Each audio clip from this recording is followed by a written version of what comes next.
I'd like to discuss and make an emphasis on why Bukele is so popular and loved not only in El Salvador but also loved in other places in Latin America, and especially Honduras, who has happened to benefit a lot from El Salvador's help through Bukele. What you're looking at right now, it's all those trucks you see right here are vaccines.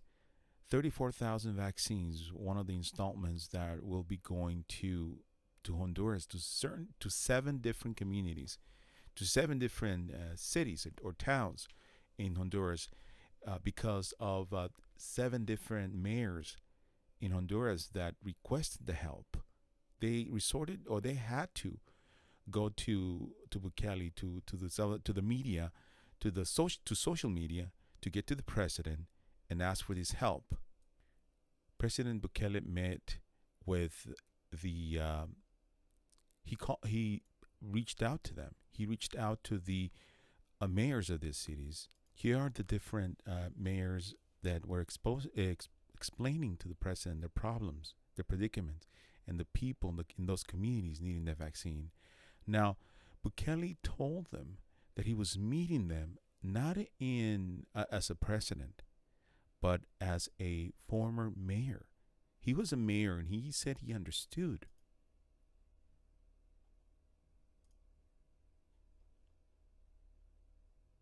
He understood the situation they were in. He understood the problem, the worries that they had for their community, because he before even meeting with them, he found out where they were from, who represented, what was the population in those communities. Discovered that they were pretty much a neglected community.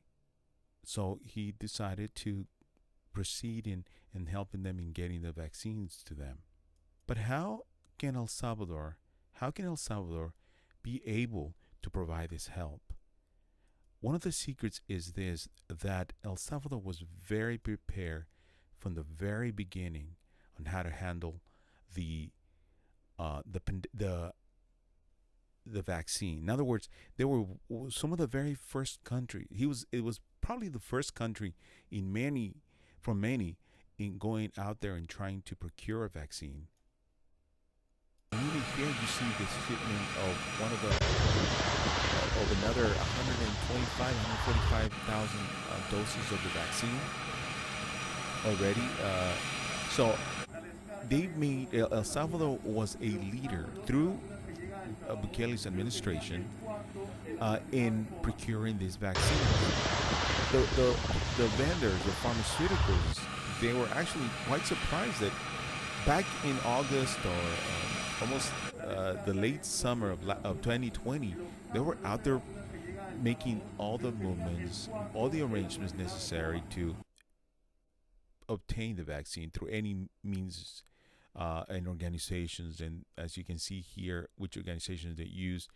So uh, they've demonstrated how to do things. They one of the things that the president even do is after vaccinating the elderly, in this case, they would go and pick the people from their homes, pick them up, drop them off, even for testing the elderly and people who didn't have access. They wouldn't they didn't need to call a taxi, didn't need to call Uber, didn't need to do anything. Just the service was there, available for the residents of El Salvador to become vaccinated. And that's something that Biden is proposing, or I think he said he's going to be doing in July or June. Now, this is the government. This is the new reality of El Salvador. The new reality of El Salvador.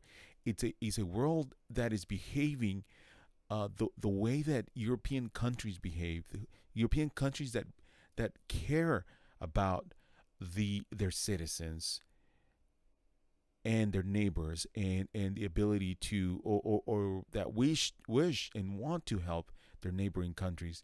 You see them here, going to delivering 34,000 vaccines to the neighboring country of Honduras to the people who need it most. And that is why Bukele is loved. And it's not the first time that Bukele helps Honduras. He sent over 40,000 packages of food during the recent flooding, the storms. Over 40,000, I think it was maybe more than that, of help to the communities that were affected, providing them with food. This is without abandoning its own citizens.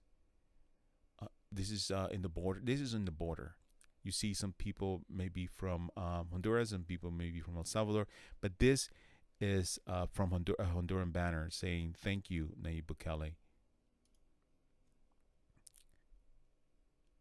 And this is right at the border. Look how this caravan is being received. They're chanting Bukele, Bukele, Bukele. And there's many videos like this all over Twitter. Pictures like this. Thank you, President Bukele. Honduras thanks you, President Bukele.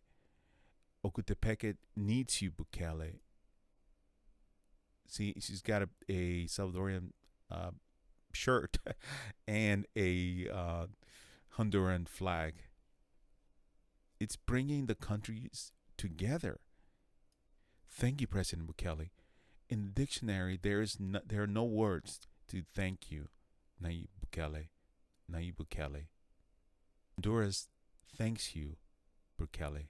An image after image of people thanking and welcoming the vehicles that are bringing much needed medicine, that less than 1% of Hondurans have been vaccinated.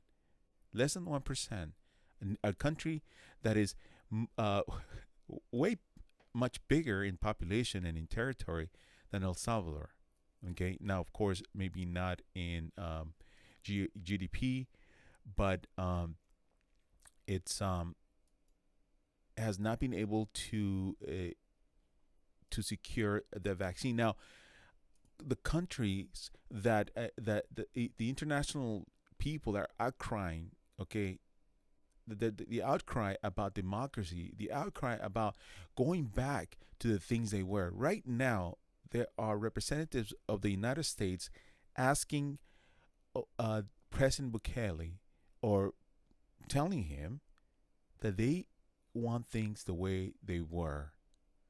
They want the judges, the decision to remove the judges reversed, and they want them back. The Attorney General, they want them back. This is from a recent visit. Now, this is what they would be happy to have. A country that does not meet the needs of its citizens. This is the reason why there is immigration. If their government was providing for them, helping them provide at least the opportunity and the safety necessary, that would curtail migration, in great numbers. Look at this. Look at this. Thankful Hondurans. These are not Salvadorians who are thanking Bukele in El Salvador. And you hear the president's name. This is why he's so popular.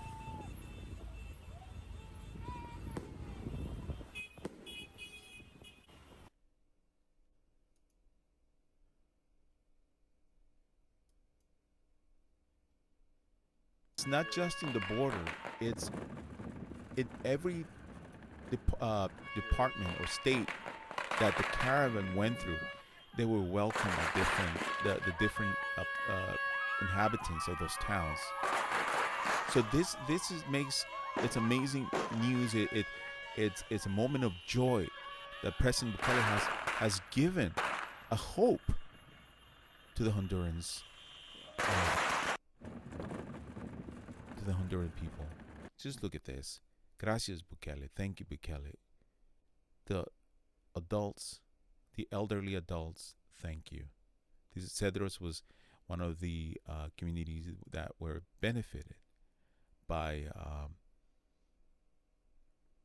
this gesture. And you see, these are elderly. These are the very first who are going to benefit from the vaccine. He's doing good work, good job, but that's not enough. That's not, it's not what anyone sees. You don't see a lot of this going on. You only see, when you look up any news about it, is there's a democratic crisis, when in fact there isn't. It was done according to the Constitution of El Salvador. El Salvador, that is a sovereign country as far as everyone's concerned.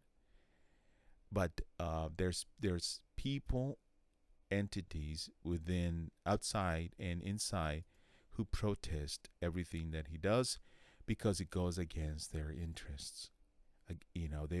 They've looted and killed over decades, and they want to continue to do so. And then they sell this idea that Bukele is it's compromising democracy in El Salvador, when in fact what he's doing is he's cleaning house. You can't start a new world, or you can start anything new if you're gonna keep the old. And the people in El Salvador, the citizens of El Salvador, had given him and the party the authority, the power to do this, the opportunity. They have given them a rope to go ahead and change the country, make it better. Residents, people in El Salvador are tired of migrating. They're tired of leaving their children. If you're a parent, how would you feel having to leave your 4-year-old because you need to find a better opportunity for them? You're going to trade missing out on 2, 3, 4 years, between 4 and 7, between 4 and 9, just so that you are able to provide them a brighter future. Even though that child needs you, even though that child needs your, you being there, but being there means that you may be curtailing opportunities in the future. It's very tragic. So, when you provide a hope for the people, when you provide an opportunity in a safe environment for the people, when you provide this, people feel hope and they don't leave. And isn't this the alleged goal and desire of the administration in the United States, to reduce migration? Why is there such a reduction in migration in El Salvador in comparison to the rest of Central American countries? Look up the facts. It's because there's hope. Hope will keep people there. It's a beautiful area with beautiful women. Why would anybody leave if you leave if you're unsafe, if your children are unsafe, but your friends and family are there? All you need is a safe place for your children to grow, and a possibility, an opportunity that they will be able to make a living, and you'll be able to provide, that your children will not go to hungry at night. Why would El Salvador want to go back to that past?